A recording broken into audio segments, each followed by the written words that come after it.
We're rolling. New episode, 2 fans, 12 rings. Jeff, Brad. What's going on, dude? Not a whole lot, man. Just chilling. Got home from work not too long ago. Just soaking in all that sports gives us. Yeah. Thanksgiving week, probably one of the better, one of the better sporting weeks of the year, truthfully. You got peak college football with rivalries and the season kind of coming to an end, the regular season coming to an end. NFL is really in the meat and potatoes. Like, this is where we start seeing playoff spots really decided. NBA is already in full swing. Hockey's in full swing. November, we've had, some really good fights this month too. I don't even know if we'll have time to touch on those things, but yeah, it's been a good sports month, all things considered. I agree. So, let's start off last Thursday night. I'm sure you probably already want to forget about it, but we need to talk about it, and we'll kind of discuss where we're at. Browns topped the Steelers in what was the season's Snow Bowl. Definitely a fun watch from a neutral fan perspective. It's always fun to see the snow flurries coming down and cover the field. And Cleveland's always a great hostile environment. Steelers by no means got blown out, but it definitely wasn't a game that they dominated. They dropped to the Browns' opinions. Yeah. I was just when it comes to comments about the weather, in a game with that much snow second half, definitely does suck to be the team in white tops with bright yellow bottoms. That's can't help. But where we lost the game was in the trenches. There was too many short down yardage situations where we tried to run right up the middle consistently, and the Browns were dominant in there all night. So, 24-19, and it's an AFC North cold weather division rival game. That's why, divisional games are so important to win. The Steelers have done well enough that maybe that's, looking right now, they didn't need the game. They can afford to drop one with how good they've done. But going forward, we don't have much easier games than the Browns on our schedule. So it's one that, we would have liked to have had. It's always tough too. There's so many Browns fans around here who love to give you their mind after the Browns win. Leading up to the game, it's all we suck. You guys are going to kill us this Thursday. And then Friday morning, it's how about the Browns? It's really annoying when you have that. But in terms of the game plan, I think I came out of it. I'm pretty confident in 2 weeks that we're going to beat them in Pittsburgh. I think we were the better team. I just think that, it was their night.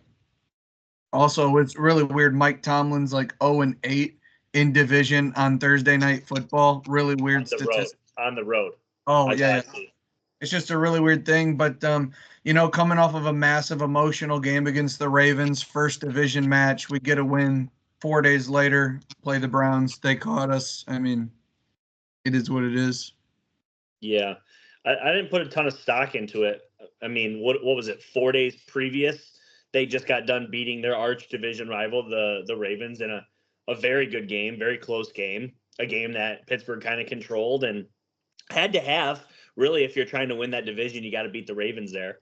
I guess you'd rather beat the Ravens than the Browns, and that's kind of weird. You want to beat the better teams if you're going to, Yeah. But at the end of the day, you dropped a Thursday nighter on the road. Kind of happens.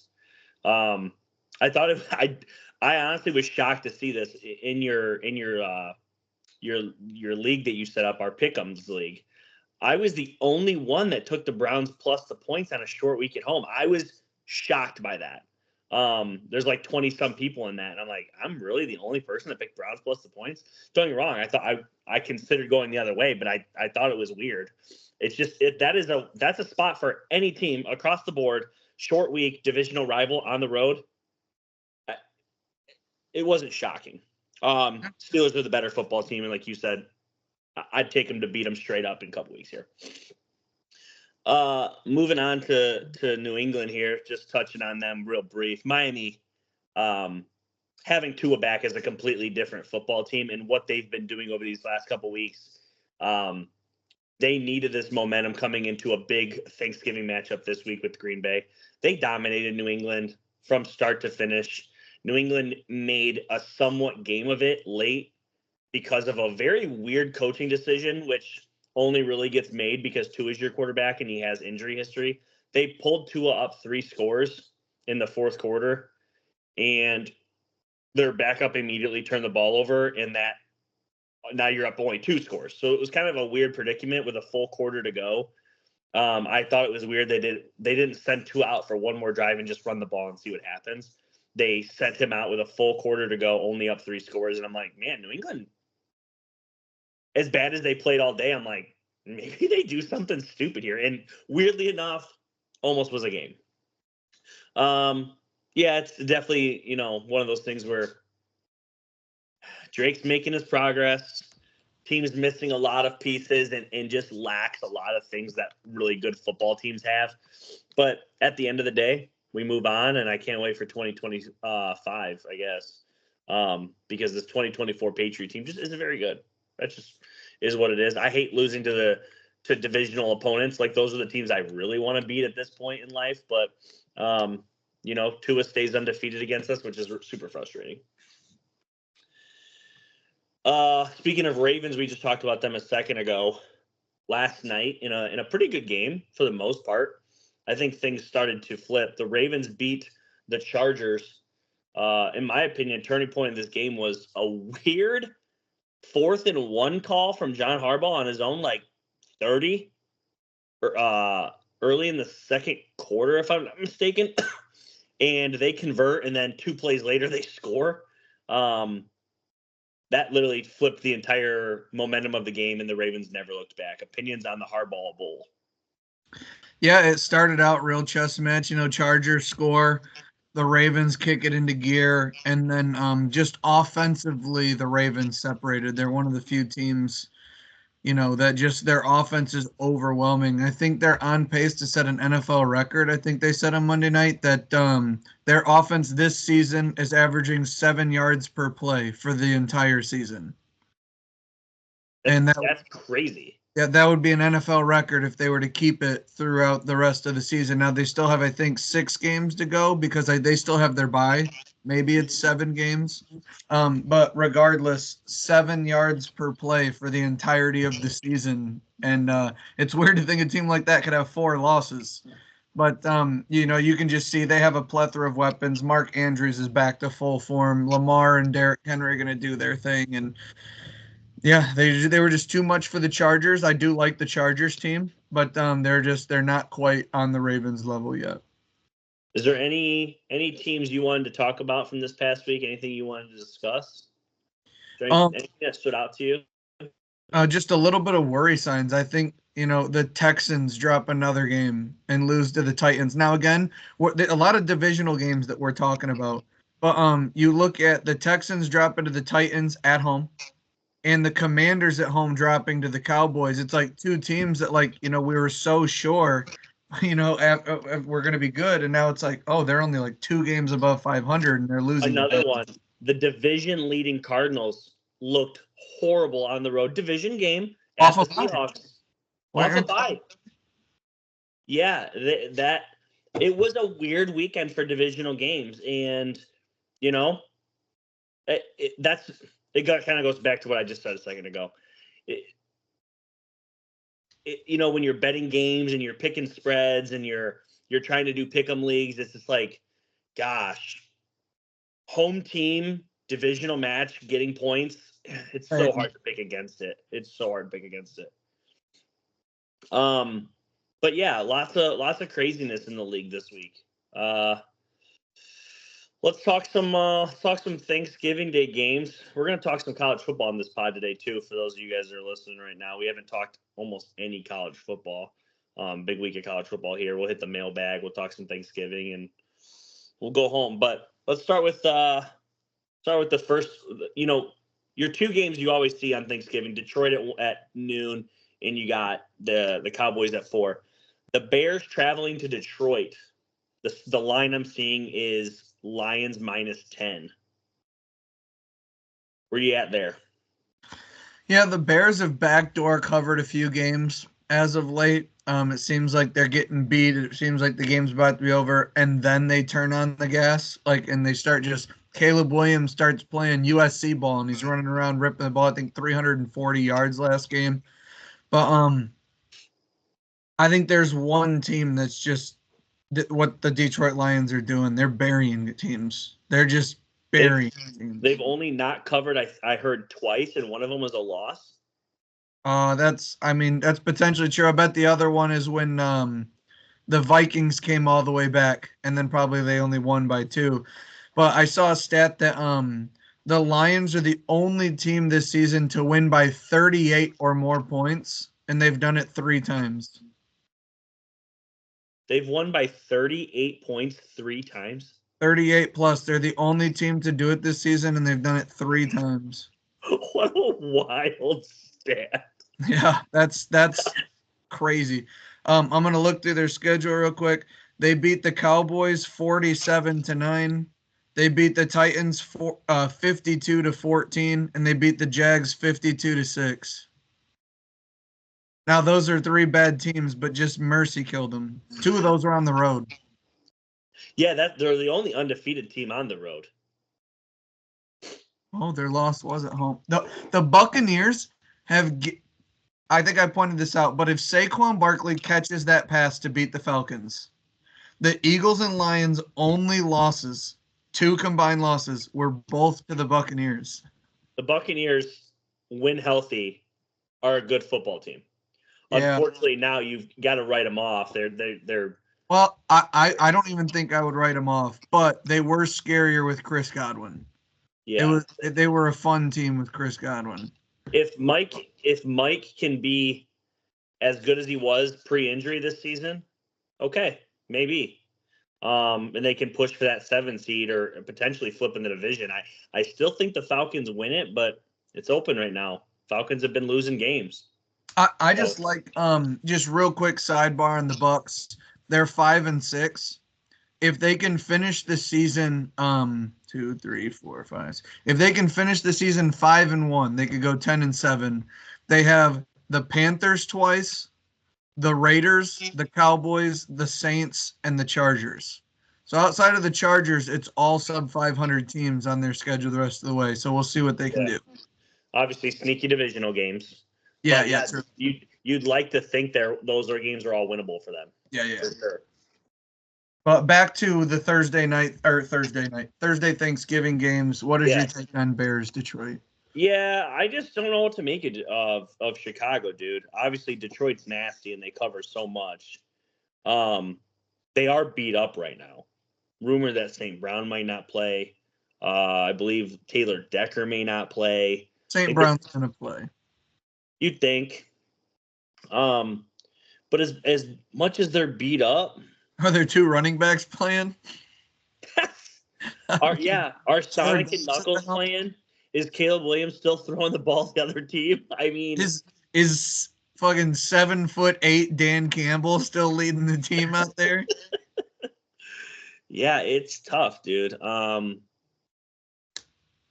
gonna take the Bears plus the points, but I feel horrible about it. I don't see the Lions the rest of this. I mean, as far as I know, the way they play, I don't see them scoring under 28 points. I know that seems crazy, but that's just the way their offense is. So, I mean, Detroit 17. The Bears 17, Detroit 34. 17. See, I was thinking more 30-21 Lions. And that's a cover. It's not great. I mean, it's not great, but I just went a little bit extra, 34-17 the other way. But you got them in a cover. Yeah, I think I would have them cover, and I just think they're just so good right now. And Detroit last week kind of cruised to a win over Indiana. Yeah. The Bears in a big time division game went to overtime a little bit. Now it's a short week on the road against the Detroit Lions, who just bury people. I just think that'd be a little bit too much. That backdoor cover is always open, though. If it's 37-17, they're down 20. Bears get like 10 points at the end of the game. Lions on cruise control, but yeah, I do like how the Bears have battled these last couple of divisional games. Yeah, they're showing life. They are showing life, and I'm using that to fuel my plus 10. So I think the Bears showing life too is exciting for whoever's going to be their head coach next year. Whoever's going to take that job, I think it's Yeah. exciting seeing what they got going on. Yeah. Yeah.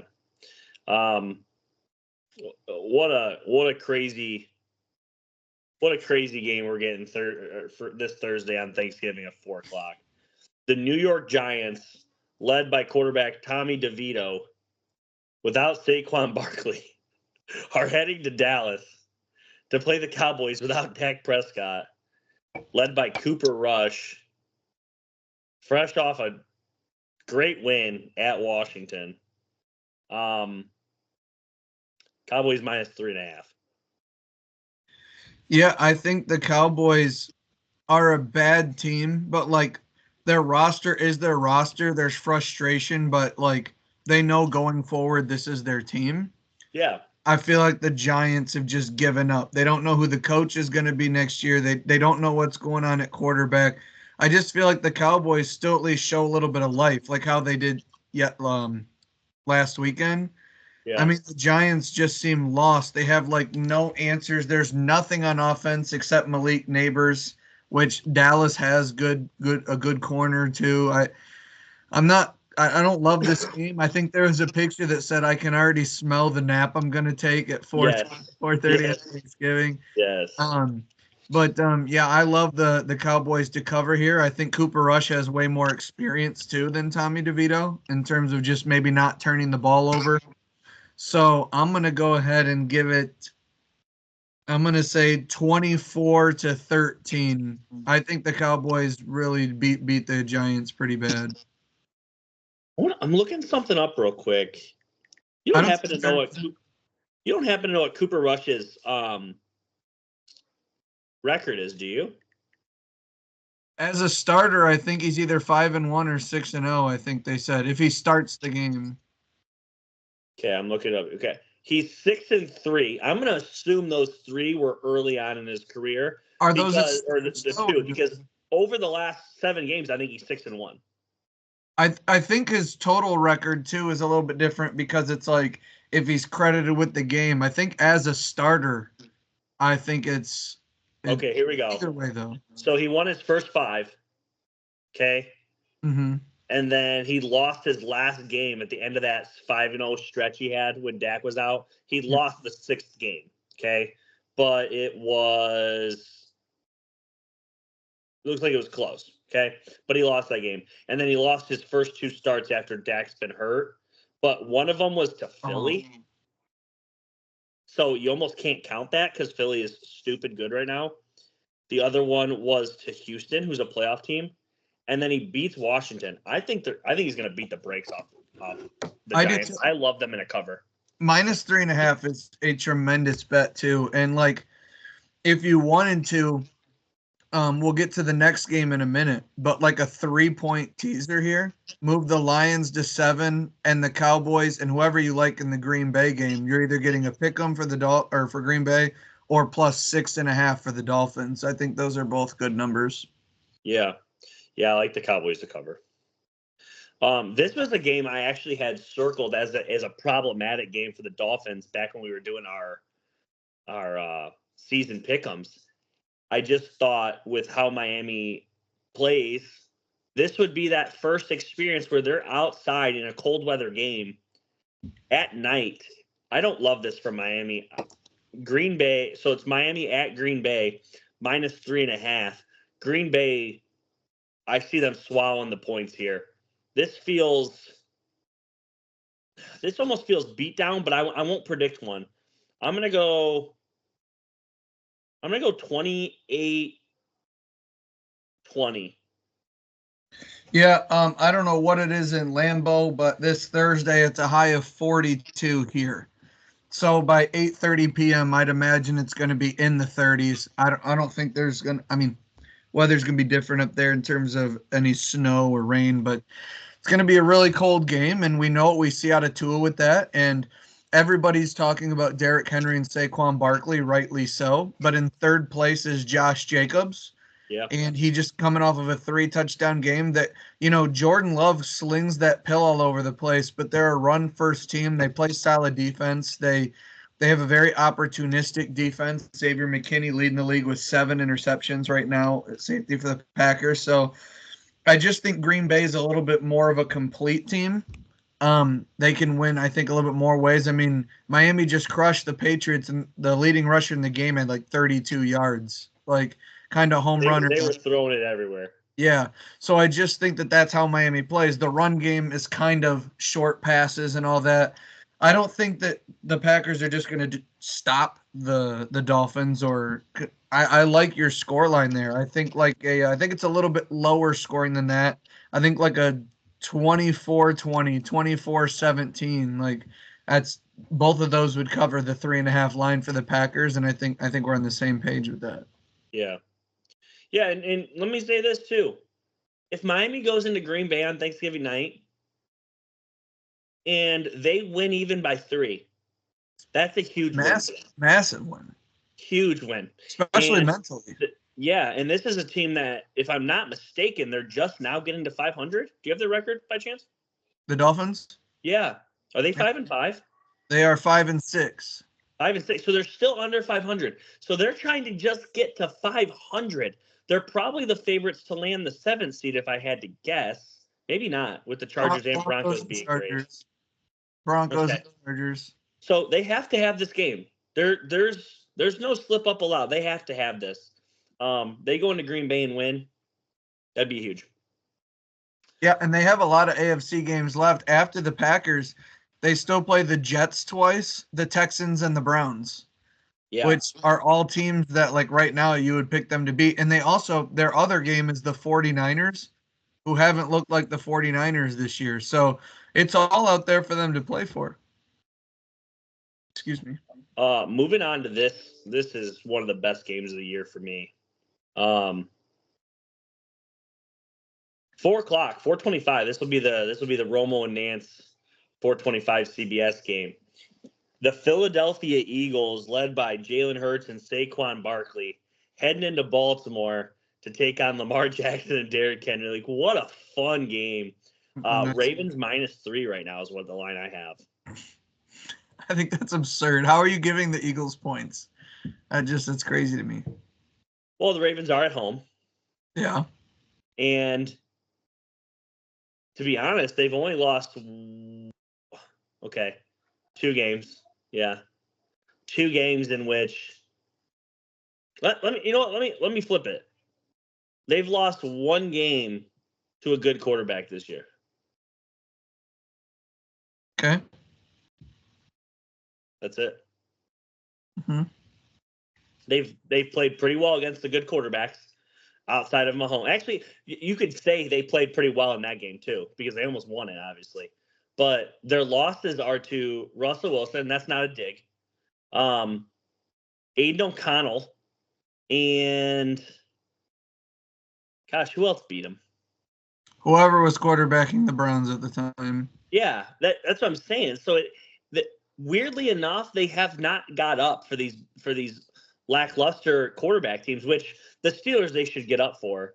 And that's an argument in itself. We'll we don't have to get into that right now, but I do think that the -3 isn't crazy talk. I would have thought it would be somewhere in the -1.5. It's not an absurd number. I just think right now, a Philadelphia Eagles team that's 8-2 on like a 6-game heater, and they're getting points. It's just funny how that can happen. But we both know. I mean, like I said before, this was my Super Bowl prediction before the season, and both teams are really good. The 2 leading rushers, the 2 candidates for Offensive Player of the Year, or maybe even MVP, depending on how you look at that award. So I mean, all the storylines are there. Anybody can see Eagles, Ravens. Yeah, give me that. Like that's if there was such a thing of a 2-player award, it would be led by these 2, and there would be a ginormous gap. Yeah. I guess the only other duo that's even remotely in these 2 leagues, but their record is flipped, would be the Bengals with Chase and Burrow, as great as they've played. But again, their record is literally flipped. It's not, you're talking like Hurts, Barkley, and Lamar Henry. Yeah, like their stats are out of this world. I actually just looked at them earlier. You could argue they would win it, except the record. Yeah, their numbers are fucked. But it's insane. It's yeah. But judging by your response, I'm guessing you're going Eagles +3. Yeah, I mean, Let's be more specific here. Who wins this game? the Eagles. You got the Eagles winning I in think Baltimore. the Eagles -3. Wow. I think not that they're going to blow them out. I'm not saying that. Yeah. I look at this as like I like a high scoring game here, like 34-30, 34-31. I think both defenses haven't been incredible. Right. What I do think the Eagles have though is their defenses. Quinyon Mitchell, the rookie out of UT, is putting up historic numbers. He's been great. Incredible. He's been great. But when you talk about Nakobe Dean at middle linebacker, you talk about CGJ, Roddy Blankenship, and Cooper DeJean. The athleticism they have at that nickel linebacker hybrid spot, I think, can put a little bit of a damper on Lamar. I think that with Vic, is Vic Fangio the defensive coordinator, right? Yeah. You have Zach Bond, who might lead the league tackle middle linebacker, and that combination of the three nickel safety guys that are so athletic. I think that they can play Lamar a lot better. But what I would mention is Lamar is 22-1, I think, against NFC teams. So, I mean, that is a thing. Teams that don't see Lamar very often, he is a wow factor. Yeah. But they at practice, it's not the same style, but you go against a running quarterback in practice every day. Jalen is not Lamar. He is the closest thing. Hey, they're gonna treat in their eyes Jalen Hurts is Derrick Henry and Saquon is Lamar. Yeah. It's just flipped by position. Yeah. But like the big power running stuff. But all I'm saying is I'm not going to get too caught up in who's going to win, what the score is of the line. I've given my pick. I think 34-30 Eagles would be my pick. Yeah. But you then look at the flip side and it's like the pass defense of the Ravens is not very good. And you have A.J. Brown, you have Devontae Smith coming back, Dallas Goedert. I just think the Eagles are a more complete team. Although the Ravens, these are two of the best offenses in the NFL in terms of can attack you multiple ways. So I'm very excited to see this game.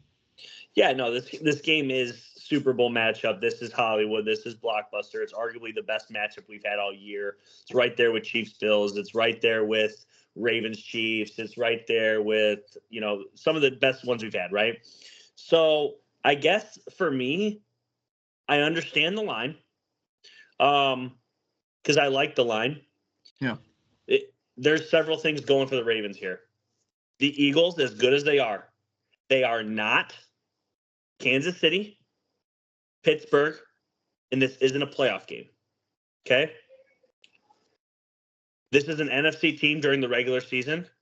Those numbers and the fact that the Eagles are not Kansas City, Pittsburgh, or this isn't a playoff game, it just falls in Lamar and the Ravens category. This is Lamar's 4 touchdown, 280 all-purpose yards. That's what I'm getting here. Yeah. I think, what'd you say, 34-31? I said 34-30. Flip it and give me the Ravens. It's a great game. I think this is going to be awesome.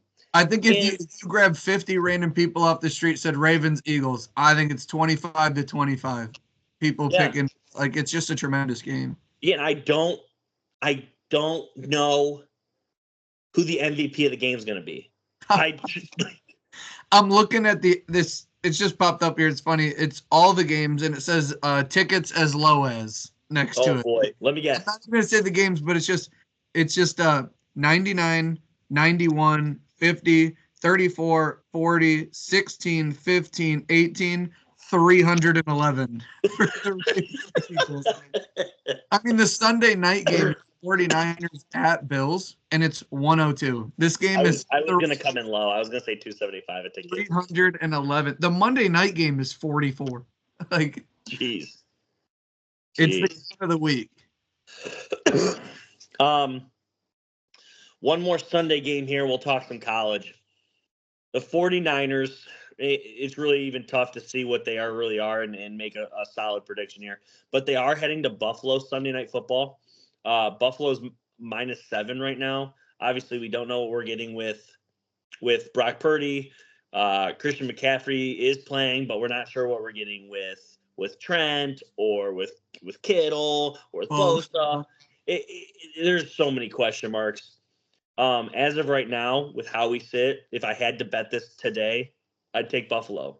But if I found out that the Niners were full strength, I'd take them plus the points. I think if Purdy plays, Buffalo would still cover this number. At home, cross country for the 49ers. Buffalo's coming off of a bye Sunday night against, and it's not even really about the 49ers offense. I think Buffalo can play them good, just like they do every other team. But like the 49ers defense just isn't the same. Josh Allen, James Cook, Keon Coleman, Amari Cooper, the two tight ends, like this offense is a juggernaut led by another MVP candidate, Josh Allen. I think, I mean, if the Packers can blow this team out, I think the Bills will too. Like I think the 49ers are they've just fallen down a tier, and it's just it happens. I mean, they've played a lot of games over the last 3 years, a lot of injuries, a lot of ages catching up. No Brandon Ayuk, Bosa out, Trent Williams out, Brock Purdy in and out, McCaffrey, how healthy is he? There's just a lot of like they're just not that same team. Yeah. Talk some college ball. We can talk some college ball. Yeah, we haven't talked almost any this year. Very, very minimal here. We talked a little bit of Michigan, Texas back when that game happened, which is crazy. That was week 2, and now here we are at the end of the regular season. That feels like it was just yesterday too. Yeah. Let's start with the big one here. Number 2, Ohio State hosts Michigan. Michigan coming off 3 games in a row against Ohio State. What a massive spread. It's currently sitting at 20.5. Michigan coming off a bye, hosts Northwestern, not much of a great team, but drops a 50 burger on them, lands the number 1 kid in the nation. Kind of feeling good about themselves. They still feel like they own Ohio State. Ohio State coming off a bye, Indiana coming off a bye, goes into Columbus, and Ohio State does whatever they want with them, kind of whips them around. Ohio State 1 loss this year, and it was only to Oregon. They're the only team in the country to play 3 top 5 matchups. Where are you on this one? Don't be afraid to hurt my feelings. No, I'm not. I just think that for Michigan, I think the pinnacle of their year, I know it's the game, everything, but put up a 50 burger, secured the number 1 recruit. I don't know if they're going to be able to do it going into Ohio State. I mean, for Ryan Day, it is an absolute must win. For Ohio State, I feel like it's just such a big game because I don't think anyone on this roster has beaten Michigan. They haven't.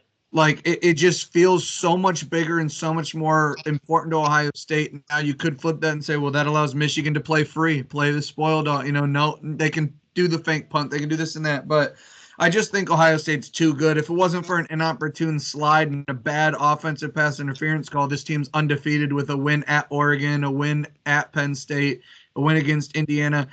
I think Ohio State has every case for best team in the country, and I look for them to dominate Michigan. Now, they did on the scoreline win by 3 touchdowns against Indiana, but Indiana's defense held Ohio State to its least amount of yards offensively all season, even more than Oregon.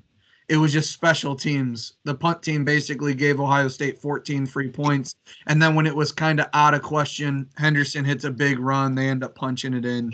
So I do think that game was closer than the score indicated, but I just think Ohio State at home, after losing 3 straight years, I don't think they're just going to be able to do whatever they want because Michigan's defense is still good up front versus Ohio State with a, interwoven offensive line.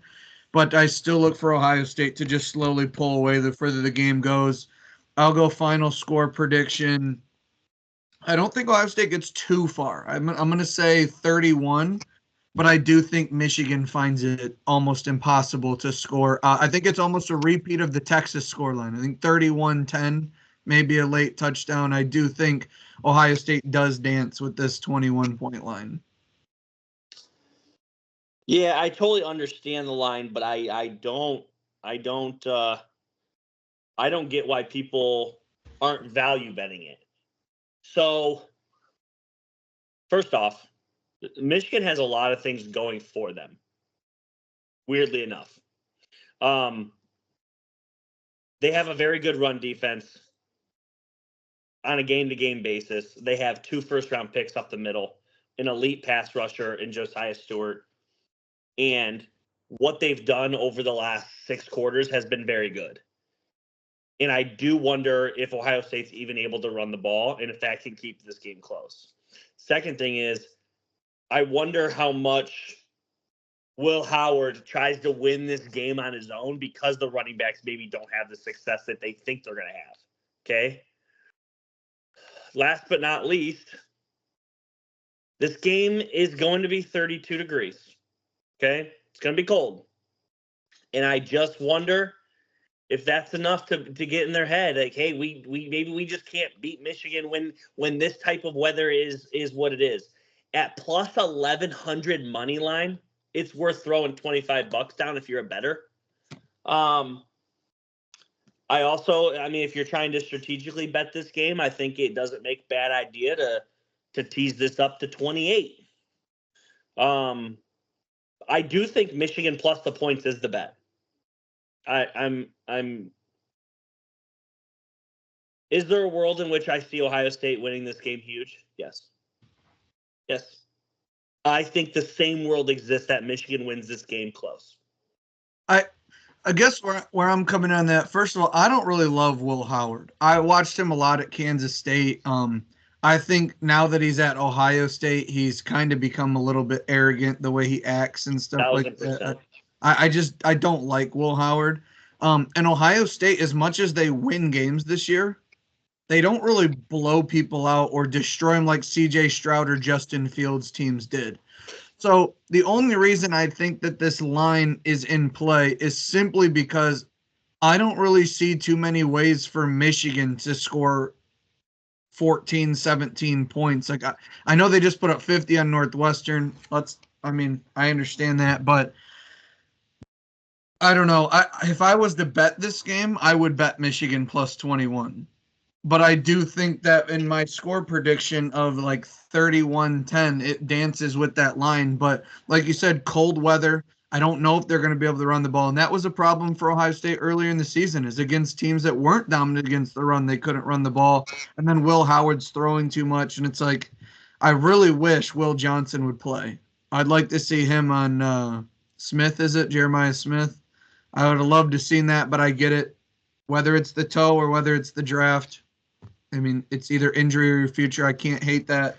But at the same time, you'd love to see him play, because if he played, then it's like, well, how does Ohio State really score that many points? And then it becomes really, really fun. So I'm definitely told myself for weeks if Will Johnson plays that I would feel really good about this game just in general.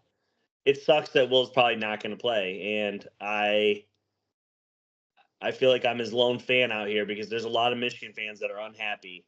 And like you said, whether it's toe or draft, he reserves that right to make that choice. And I think this is the ultimate stage to secure yourself as the best corner in the draft, to go against this elite wide receiver in Jeremiah Smith, and to also secure yourself as a 3-0 Michigan legend who, when tested, had to go up against Marvin Harrison twice and Jeremiah Smith. It would have been a nice cherry on top on a bad season. But you know what? It doesn't look like he's going to play, and that's fine. Michigan, weirdly enough, over the last couple of weeks has gotten better against the pass. They've kind of made some switches and things like that. So it'll be interesting what they do. And I do think Ohio State, that's their best chance to win, is passing. But I also think that's their best chance to lose, if that makes sense. Yes, I've seen Will Howard come into games. Again, I'm talking about his Big 12 Kansas State games. I know they were ranked in the teens a lot. I had to pay attention to them as a Texas fan. And it was like there was some games where it was like, wow, Will Howard won them the game. And then there's other times it was like, well, Kansas State lost because Will Howard just lost it. Like, he's not some rock solid prospect. This isn't a guy who's going to be a first round draft pick in the draft. So it's, I don't know. when you get to this level of rivalry too, sometimes you got to stop looking at FanDuel and DraftKings and just say, yo, these guys are going to go out there in the field and beat the shit out of each other. So Yeah. it's Yeah. always fun to start your Saturday off at noon with the game. We'll go here next. South Carolina, number 18 in the country, on such a heater right now, heading to Clemson, number 17. This is a massive rival every single year. South Carolina, Clemson. It's an SEC ACC matchup. SEC has kind of cannibalized each other. In some cases, good. In some cases, bad. Clemson's still playing for the right to win the ACC and secure themselves a potential playoff spot. South Carolina is trying to do the same thing by just kind of getting hot and being like the 1-3 loss team that would be considered. Where are you at on this game? Yeah, South Carolina's more or less playing spoiler. I don't think their chances of getting in exist. You don't think so? No. Clemson still can play for the ACC championship game, but they would need either Miami or SMU to lose this last weekend. So both of them need help. I think this is just two teams that don't like each other that are going to play. And if you're going to ask me, at the top end, I think Clemson's a better team. But I've seen Clemson's C and D game multiple times this year. Yeah. South Carolina's a solid B+ team every time they step out on the field. So with their starting quarterbacks, I trust South Carolina's quarterback more, and I just think that I have a better chance of saying they're going to be the better team. I would say that as a Texas fan, I think I would rather play against Miami or SMU than Clemson, because Clemson's top end is so good, but they're inconsistent. So they are where they are, and that's kind of where they deserve to be. But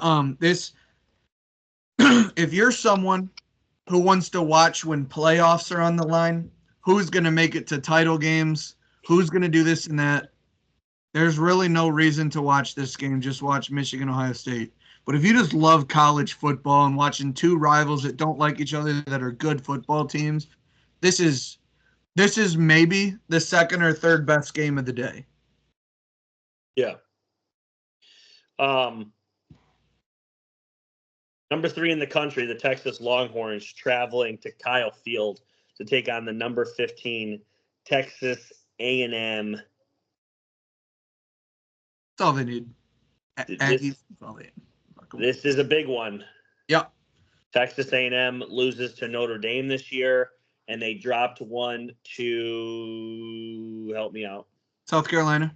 South Carolina, that's right. 34-20. Yeah. So they're trying not to have a third loss.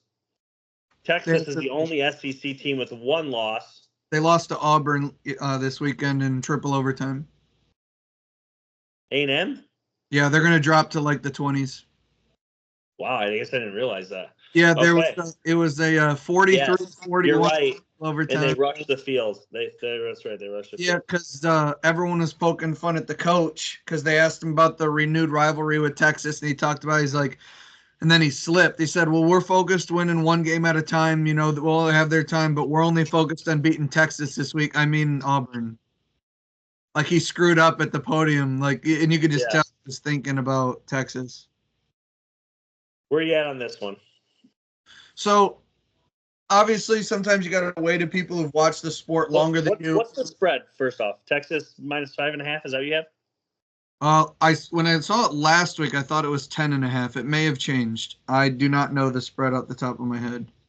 It says 5.5. It's 5.5 on ESPN. Yep. So, first of all, 2 of Texas A&M's 3 losses are on the road. They will be at Kyle Field. Sometimes you got to wait to people who've been in the sport longer, watched it, or maybe just older. This is obviously a massive rivalry game that left when Texas A&M went to the SEC. In terms of stakes, this is simple. Georgia's in the SEC championship game. Nothing can change that. They play the winner of this game. Period. There's no this could happen or that could happen. The winner of this game goes to the SEC championship game. Really? Yes, because Texas A&M has 2 conference losses. Notre Dame's not a conference loss. So if they beat Texas, Georgia, Tennessee, and A&M would all be 6-2 in conference, and the tiebreakers would go to Georgia and A&M. So Man. this game is for all the marbles, and you start to think like, well, Texas, the brand, they're number 3. If the final rankings come out after this weekend, like a week from today, and Texas lost, the only 2 teams ranked in the 25 that they would have played beat them. They could throw Yeah. Texas out of the playoff completely. To be fair, that's the same thing for Indiana. Correct. So a lot of people would say 1-loss Indiana over a 2-loss Texas in the SEC. Like it would cause a lot of controversy like that. Well, SMU was only 1 loss and then lost to Miami in the conference championship game. Well, they have 2 losses and so does Texas. We think Texas, but like who knows how the committee would do that. But that's for another time. Just talking about this game.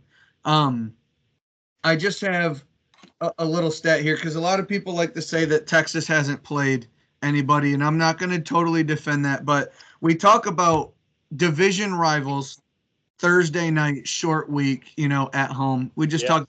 Think about the emotion of college football. It's a huge factor. Texas on a Saturday plays their biggest rival in Oklahoma. Their biggest emotional game. They play them and win. What happens the next week? Formula One, College Game Day, and Georgia all come to town. So within 6 days, there is a fathomable amount of celebrity and popularity to Texas, and everyone's just telling them how good they are, how sick they are this year. It's all pumped up, and then Georgia smacked them in the mouth in the first half. Absolutely got leveled. We've won every other game. A lot of people in the SEC claim their teams who have played higher teams should be higher.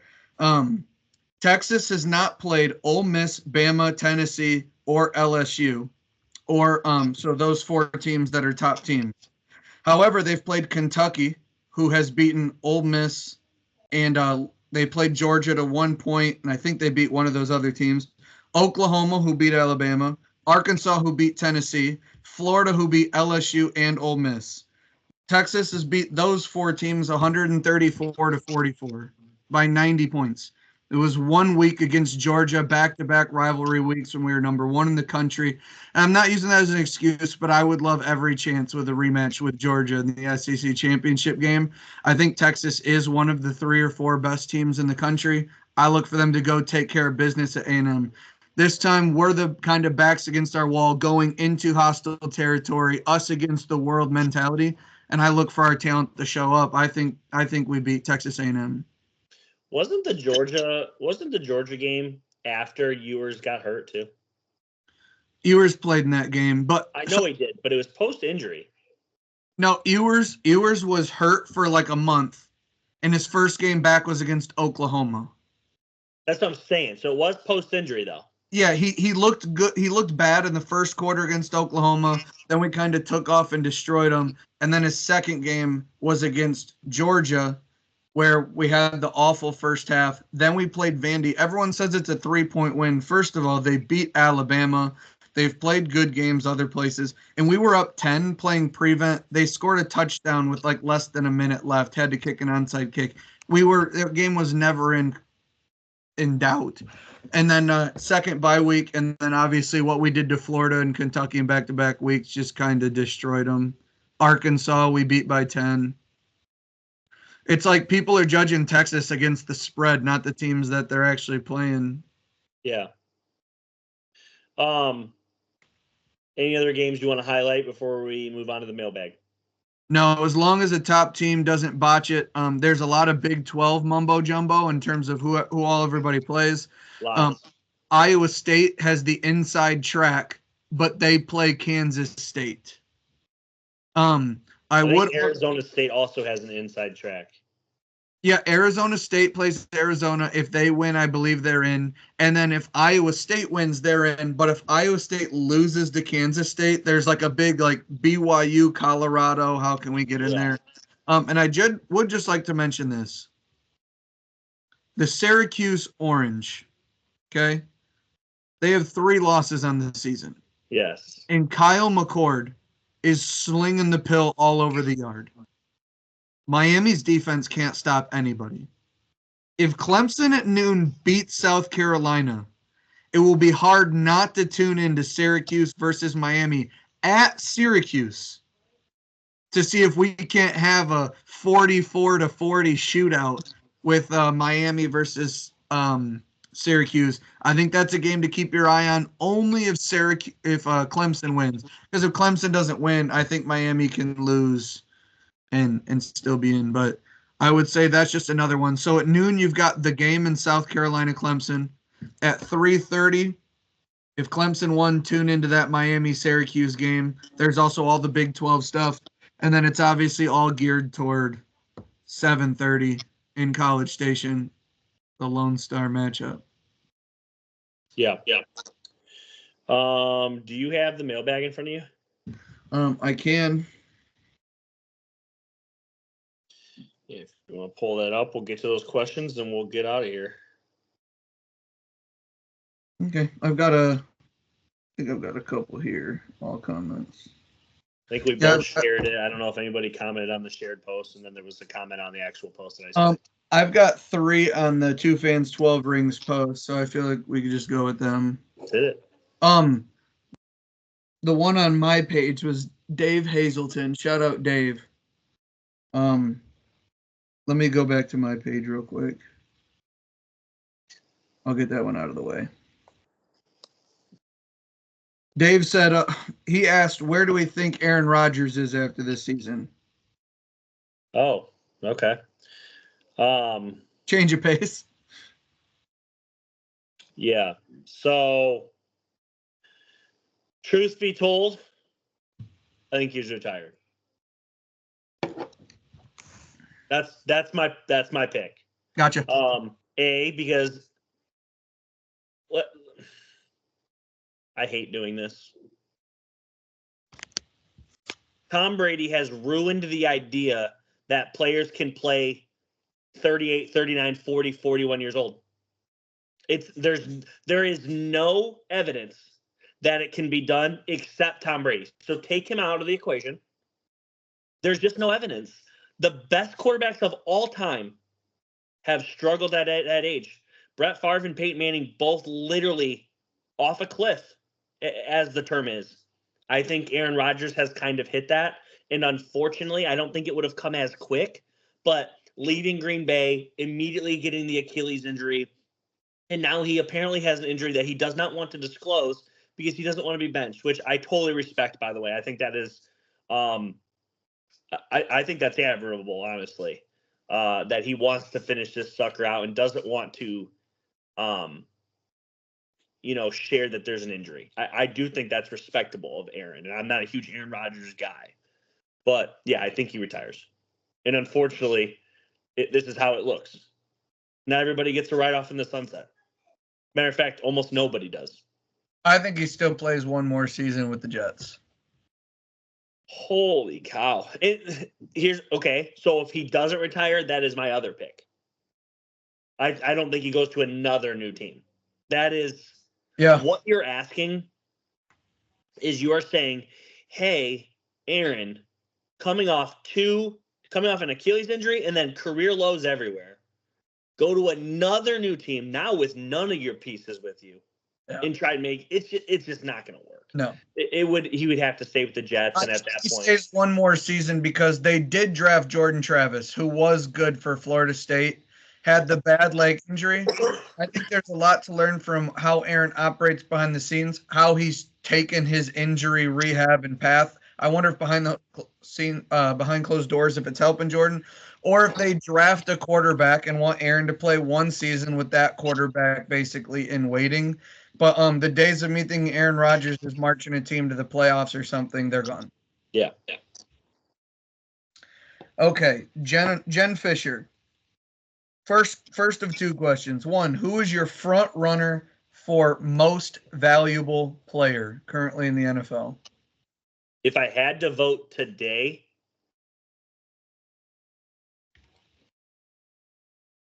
because of the lack of what he has and what the success is, I actually give it to Josh Allen. And I know that's not super popular because otherwise it's Saquon. But I just think of what the Bills have accomplished with their roster versus what the Lions have, what the Chiefs have, what the Eagles have, what the Ravens have. I think Josh has been more impressive. But otherwise, it's Saquon. Yeah, I would have taken Josh Allen as well, actually. Really? I think the Lions are 10-1, and everyone talks about them.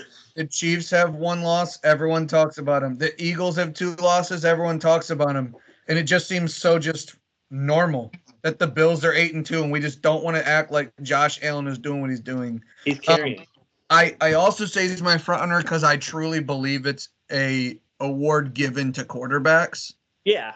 I don't really think it is like Saquon Barkley is the most valuable player. He's the main reason they're winning. And I mean, he's just, it's remarkable. There is a world he wins it. I know that. Absolutely. It hasn't been done in years, but it was done by a running back who's putting up similar-esque numbers. And I would like to say, even though there is elite quarterback play in the league, no one has really separated as the best quarterback in the league. Like, they could be like, we could give this to Saquon, who has unreal numbers, maybe breaks Adrian Peterson's record, does some crazy things. And it's like, what about this quarterback? And it's like, yeah, but that quarterback is so comparable to the next quarterback and the other two. Saquon is far and away on a new team that did what? Crashed out at the end of last season, 6 straight losses pretty much out of the playoffs. He comes in and is immediately doing what he's doing from an offensive perspective. I think it is 100% possible that he could win the MVP. And I'll come back to Jen's second question because real quick, I want to piggyback. So I don't think it's hard to use the word dark horse when it's freaking Thanksgiving. Yeah. But if somehow, some way, Joe Burrow backpacks this team to the playoffs, I would vote for Joe Burrow. Well, I guess it's funny because their record would be like 10-7. How's the MVP do that? But it's like, if they do get to the playoffs, like let's insert end scenario. They made the playoffs. Just trying to think about what Joe Burrow would have to do in these last 7 games to do that. On top of his first 10 games, he may throw for 6,000 yards. It would look crazy. It would be like 5,700 yards, 49 touchdowns.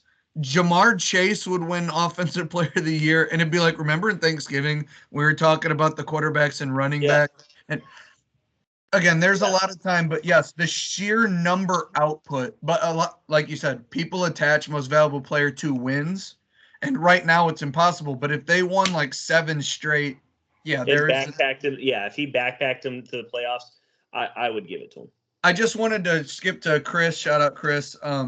His question was kind of a 2-parter. Do we finally discuss a non-quarterback MVP this year? I feel like we just kind of bled into it.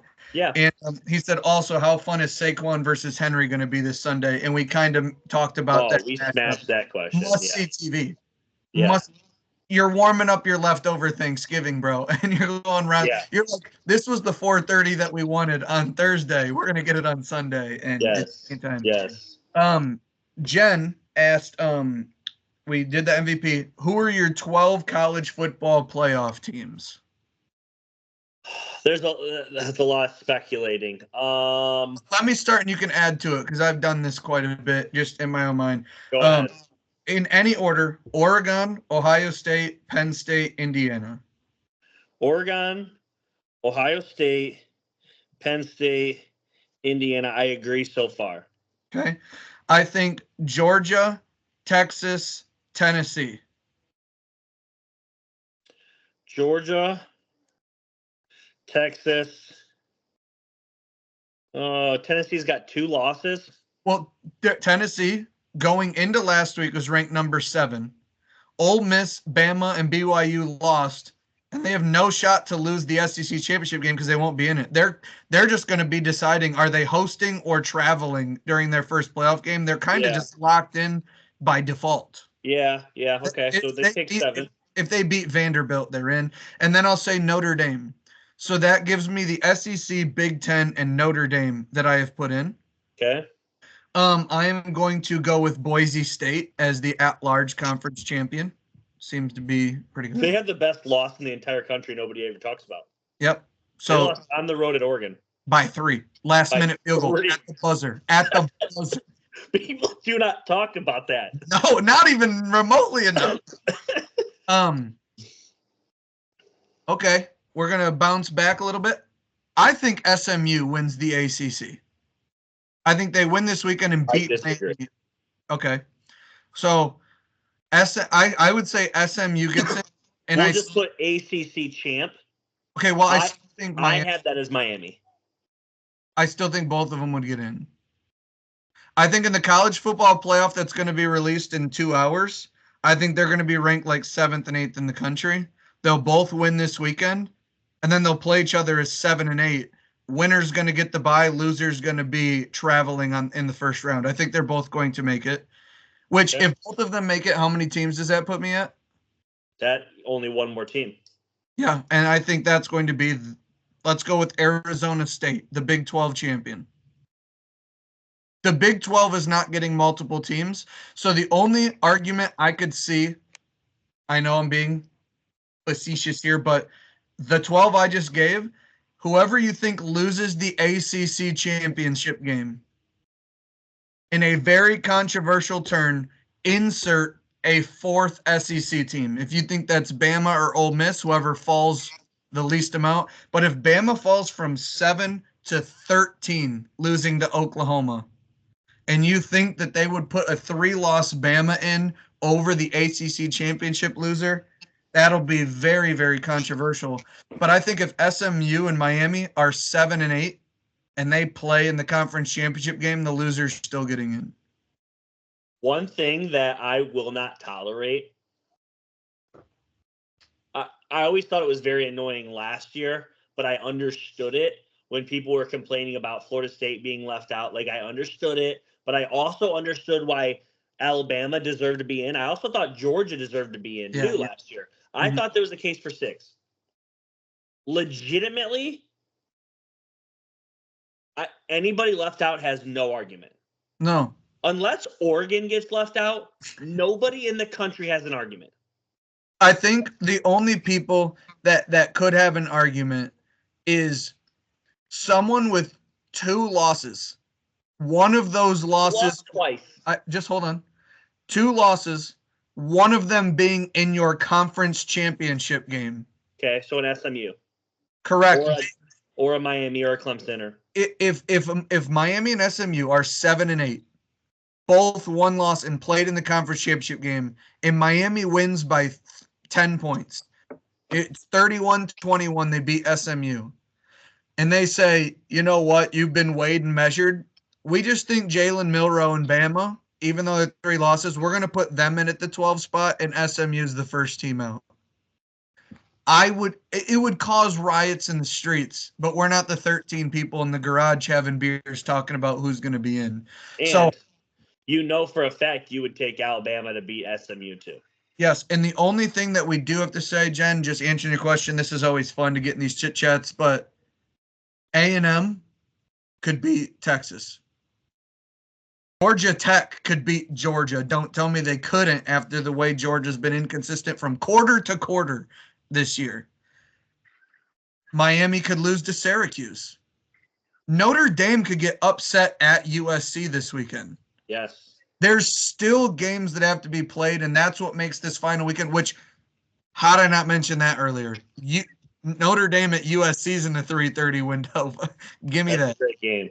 Yeah. I think Notre Dame takes care of business, but that's a great game. Notre Dame has played a little bit weaker competition, but it's still like, we just think of Notre Dame as that team that lost to Northern Illinois. And it's I disagree with what you just said, but to be honest, I'm so used to people saying this about Notre Dame, I never understand it.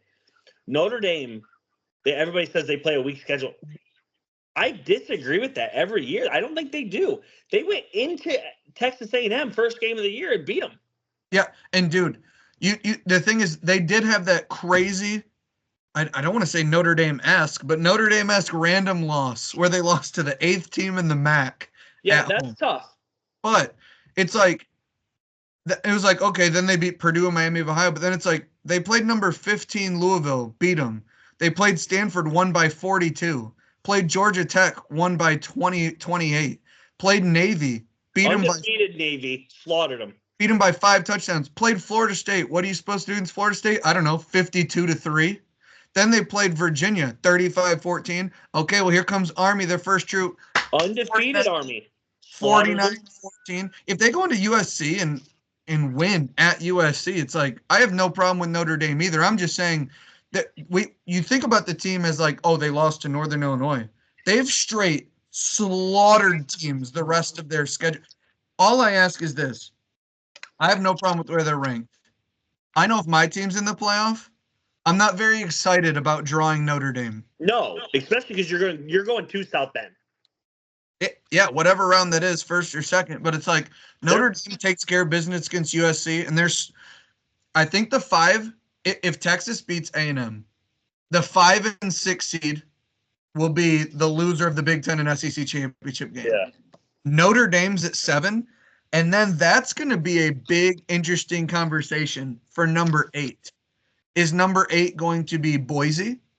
Because they're a conference champion, and maybe they don't have to be 12. Maybe they come all the way up to 8. I mean, they're ranked like they're going to be ranked like 11th or 10th tonight.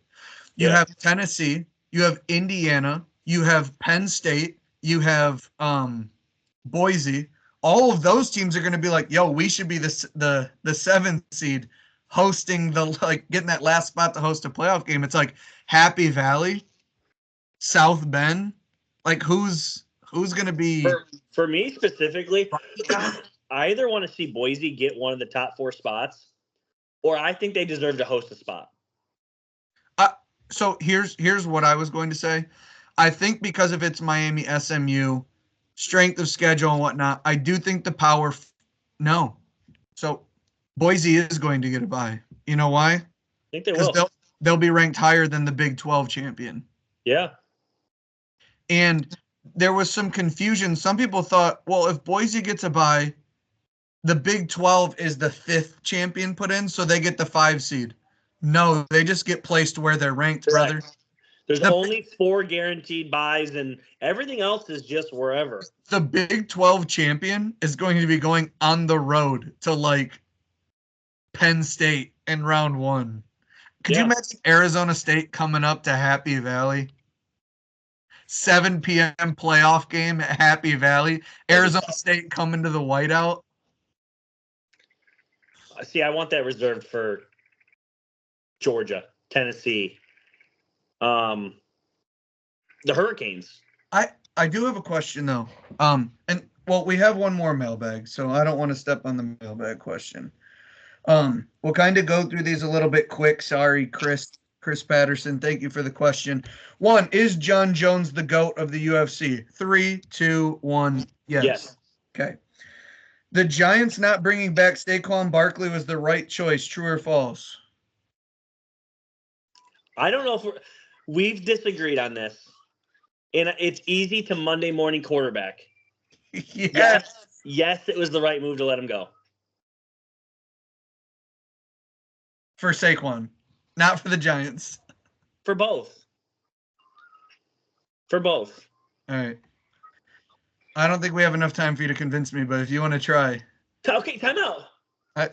Be my guess. 3 years ago, if they don't sign Daniel Jones, then yes, the answer is different. But because they signed Daniel Jones, you can't afford to then pay your running back too. Let him go. How much are the Eagles paying Saquon? A lot. How much are they paying Jalen Hurts? The Eagles are better than the Giants. Because they pay the right players. Pay Saquon. Correct. But they also have a better roster because they've drafted better. They've been better. They've traded and signed better people. They have a better quarterback. That the Giants were not in a position to pay a running back. They weren't. I just don't know how getting rid of Saquon helped them in the future. I'm not saying keeping him would have helped them, but getting rid of him I don't think helps them either. You can't be this bad and also be paying a running back. So Because you know who you turn into? I'm just saying you have Daniel Jones, you have a good left tackle. In those first 4 weeks when Malik Neighbors was destroying, Wan'Dale Robinson was getting his reps. You don't think also having Saquon would have made their record a little bit better? Maybe right now they have a winning record. Daniel Jones is still in the team, and they're like, look at this. We got ourselves an offense. We made trades to get – I just And think – you're a fake team because Daniel's not good. He's masking a problem you don't know you even have. If they didn't know he was a problem, then, I mean – Okay, so time out. Same question, but Derrick Henry and the Titans. Right move or wrong move? You keep Derrick Henry. No, you don't. You got to move on. You got to rip the Band-Aid off. You can't just sit there and continuously spin your wheels with the same trash. Derrick Henry's trash. You heard it here first. Jeff Johnson said Derrick. I'm just playing. I'm not saying Derrick Henry's trash. I'm saying the Titans were spinning their wheels with the same trash. All these jokes where it's like the Raiders and the Titans and the Giants all moved off running backs, and all these teams' records is this, and then those teams are all good and ready to compete. They need a running back. It all started when they got rid of A.J. Brown. I'm just saying. Yes, absolutely. And Vrabel. But who is their quarterback? Ryan Tannehill. You have to rip the Band-Aid off. Yeah, rip the Band-Aid off the quarterback. Don't trade all the pieces that'll help you win. That's a completely different argument, though. Well, I'm just saying getting rid of Saquon didn't make sense. No, you get rid of Daniel Jones. Yes. So I don't think it was the right move they got rid of Saquon because they should have got rid of Daniel Jones, not Saquon. But they didn't. That's the thing. They didn't. And that's why I'm saying it was false. It was the wrong move. They got rid of the wrong guy. 2 years ago. So, yeah, whenever it was, they still made the wrong decision. It's just a trickle down. They're all trash, Chris. All right, Chris Patterson. They're all garbage. I enjoy watching Saquon on the Eagles, so I win. I'll be all right. And then the last one, should Steelers turn back the Fields with the weather changing? Seemed he sparked the Steelers for the scoring drive. No, I don't think they should turn back to Justin Fields. I like his intermittent packages, and they can do well. If it fails on 3rd and 2, let's not trot it back out for 4th and 1. If it works, it works. Let's keep it going. Justin Fields can have anywhere from 4 to 7 snaps a game. I'm okay with that. They even tried something I've been looking for. They came in, did a fake handoff. He threw it deep to Pickens. It's just we're in a snow globe. It's a tough position to be in to throw that deep ball. I love getting Fields in, but Russell Wilson is clearly our starter. Next year, if we decide Russ wants too much money and we want to go back to Fields, draft the quarterback, commit to Fields, we'll tackle that later. But this year, Russ is out there from first snap to last snap. Fields will be used intermittently or as a backup. Totally agree. He gives you the best chance to win every game. Yes. Any more questions? I don't have any more questions, and I forget the one that I was going to ask. Oh, yes, I do. I remember. Hit me. So, again, I understand that it's right now Michigan has the chance to play spoiler. If Alabama would have won last week, Auburn and the Iron Bowl would have the chance to play spoiler. Hell, even right now, Texas A&M, who's not our biggest rival, but certainly one of the two, has a chance to play spoiler, and it's the last game of the regular season. I ask you or anyone listening, I still think it is better to have your biggest rival in the middle of the season. I could not explain to you how much I love that Texas and Oklahoma is like week 6 or 7. I simply say this because in years where maybe coming soon with Underwood, if Ohio State and Michigan were 3-6 right now in the country, there's a chance that there could be a rematch in the Big Ten championship game where the fact that the playoffs are already here, you guys are pretty much in regardless. But like, you have a chance in the earlier season when it's like you're either going to be 5-0 or 4-1 at max, and you have a chance to apply pressure to the rest of the season for your rival. And if it was week 6 and Michigan's 4-1 and Ohio State's 5-0, and Ohio State beat Michigan, it's like Michigan now has 2 losses. Sure, one's to Ohio State, that looks good. But now the rest of their season, Purdue can't lose it now. It's like the pressure is so much higher. And by the time you would rematch, if you play in the Big Ten championship game again, it's like we're not the same team we were 8 weeks ago. Like, I just think putting it in the middle of the season, if you were to play 2 or 3 times throughout the year, it separates them enough to where it doesn't feel like a, oh, see you next week type of thing, or the potential for it. I don't think we're going to see that this year. But I just ponder to people's question, like, what do you think the value is of having your rivalry games in the middle of the season or at the end? My initial response is there's already talks to move Michigan, Ohio State. Now Not off the schedule, they always play every year. For those of you who are just wondering that, no, they play every year. It's part of the schedule. It's just when. The talk is to move it maybe end of September or even early October, just somewhere where it's not a back-to-back thing. At the end of the day, it's very arrogant to think otherwise, but any two teams really have the opportunity to meet back-to-back weeks. Yeah, absolutely. You know what I mean? Obviously, your Michigan, your Ohio State, at this point, Oregon and Penn State would be your 4 favorites out of the Big Ten. And then obviously SEC, you're looking at Texas, Alabama, Georgia, and then really right now it's insert a 4th because Tennessee probably would take that, but yeah, but obviously Oklahoma, you would assume at some point gets into that conversation. But everything to say this, I love that it's at the end of the year. I am very intrigued at if this 12-team playoffs was last year and it was undefeated versus undefeated, and Michigan beat Ohio State, and then Ohio State and Michigan were to play the very next week, I don't know what would happen. I would assume Michigan would beat them again because Michigan was really good last year. So let's just say Michigan beats them again. And then they could potentially play a third time. I do not want that. You know what I mean? Like, right. That's just. And what happens if you beat them the first 2 times, then Ohio State beats you in the Cotton Bowl? I mean, as of right now, I think where this makes the most sense is Oregon, Ohio State, or Georgia, Texas. Those feel the most possible to see 3 times this year. Yeah, I mean, yes, because they're both good. Well, if Texas wins and Ohio State wins, they play again in the Big Ten championship and the SEC championship. Yep. The loser in that scenario, because you're looking at probably going to be ranked as the top 4 teams. Maybe Georgia's number 6, but there's a good chance the loser of those games are the 5 and 6 seed. Yeah.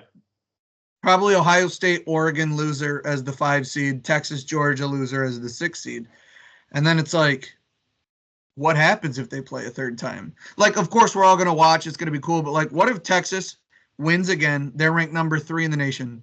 They go lose to Georgia in the SEC championship game in Atlanta. Mm-hmm. Texas gets dropped to the 6th seed, meets Georgia in the national championship, and beats Georgia. Now it's like, we're national champs. Hell yeah. But we lost to the team that we just beat 2 times earlier, but beat you when it mattered. You tell me the SEC championship game doesn't matter? You know what I mean? Like, that's when all those would spark. Oh, it's weird. Just think, of course, it's like, Brad, those circumstances, like, for it to be back-to-back, it's so far and few in between. It's like, correct, it is far and few in between. But if you move that rivalry game to the middle of the season, it is impossible to play back-to-back in the regular season and championship game. And then, because the winner of that game gets a bye, it's impossible to play a back-to-back again. There's going to be other opponents. So I just think it's like, I don't know. I think it's an interesting question because I have talked to some Michigan, Ohio State fans that are like, we're the last game of the year, period. And it's like, I get that. It's tradition. That's how it's always been. But what about a new tradition where Ohio State, Michigan always have a bye week 4, and play week 5?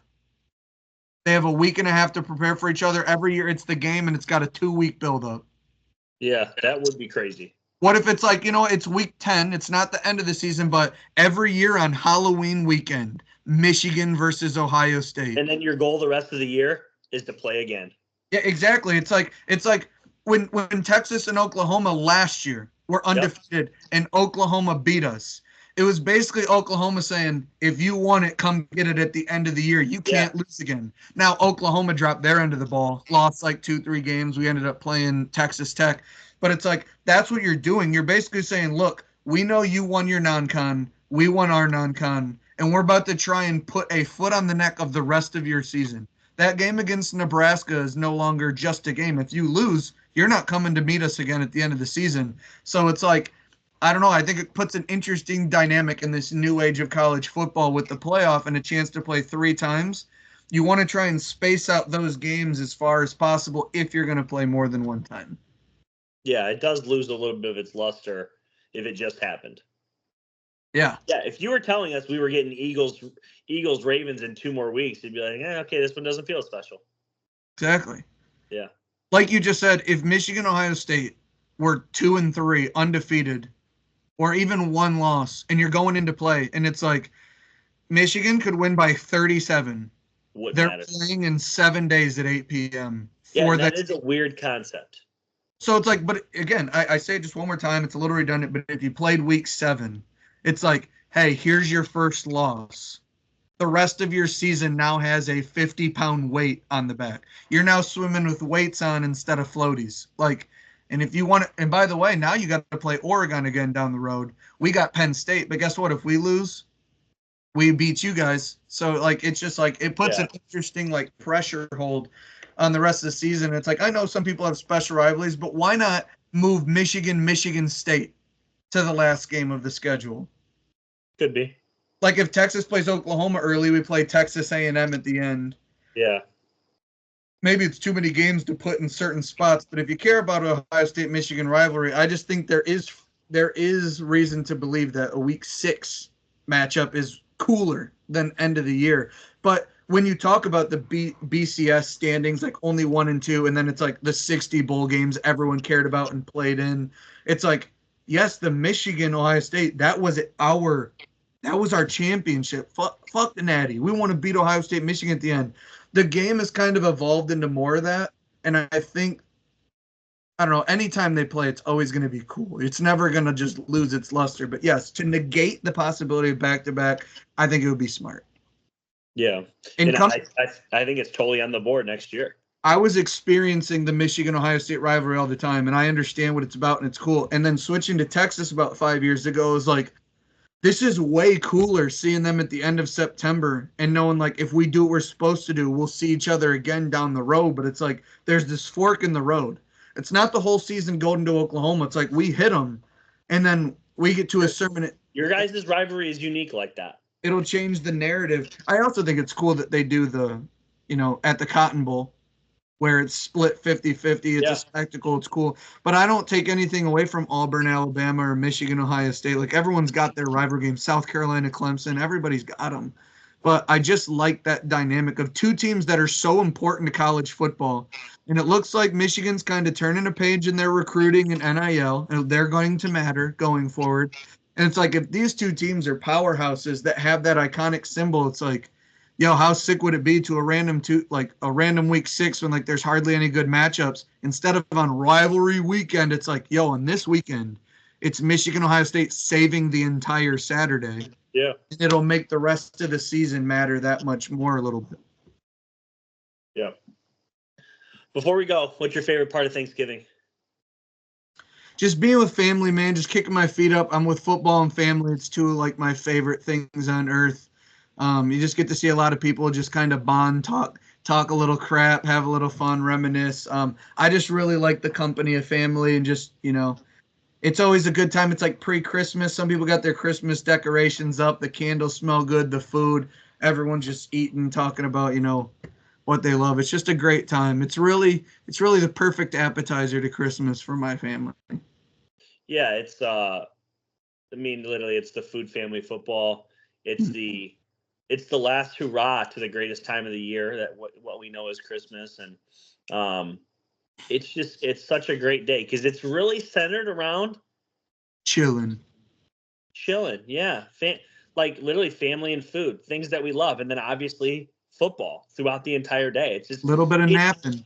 Like there's just really there's no day out of the year where we're like, hey, we're going to give you the day off. Hopefully you get it paid, by your employer, but we're going to give you the day off paid. And all we want you to do is sit on your butt, eat food, fellowship with your family and your friends, And if you want to watch some football, go ahead. Like, Perfect. how blessed are we truly? This is the greatest country on this planet, and Thanksgiving is one of those reasons. And like, it's the end cap to move into Christmas.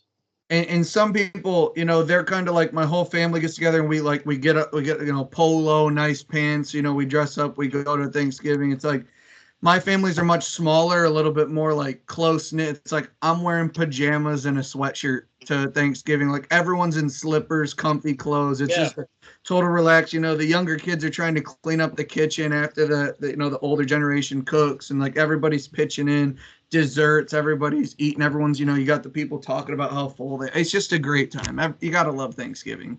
And then obviously, if you live in this area, everyone's talking about the Michigan-Ohio State game that's going to happen. Usually it was how bad the Lions were, and now it's how good the Lions are, and how bad or good Dallas is. And yeah, it's a great time of the year. And then my favorite thing about Thanksgiving, as far as the food goes, is I absolutely love leftovers. And what I do is I get hot turkey sandwiches, dump gravy all over it, and that is literally my world. I love leftovers. Casey doesn't really eat them. And, you have those people where they'll be like, hey, do you want any of these leftovers? And some people are like, no, we're okay. And I'll just come up with a bag. Whatever everyone says they don't want, just fill this thing up. Yeah. Just fill. If you're going to throw it away or not eat it, this is lunch for like a week. I'm smashing. What do you want for dinner? I don't know what you're eating, Casey. I got turkey, ham, mashed potatoes, and stuffing in the fridge. And I got 2 extra cans of gravy. I'm about to get crazy. I'm about to get crazy. Yeah.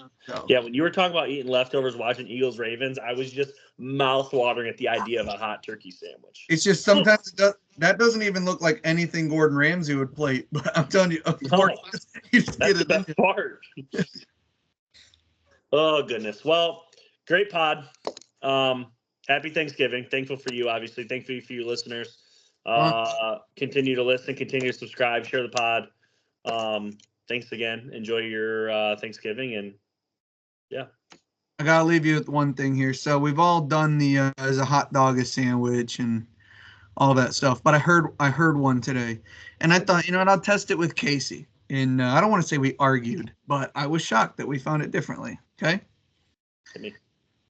When a door is closed, does that mean it's on or off? I've never thought about this before. I know. But now you have. Doors closed. Is it on or off? It's off. I think it's on. The word closed just means off to me. Yeah, but to me, I think like if a door is closed, it's doing its job. It's sealing off the doorway. That means it's on. When I open a door, I'm turning it off because now I can walk through the doorway. Okay, you just sold me. That sold me. All right. But the word closed to me does feel like off.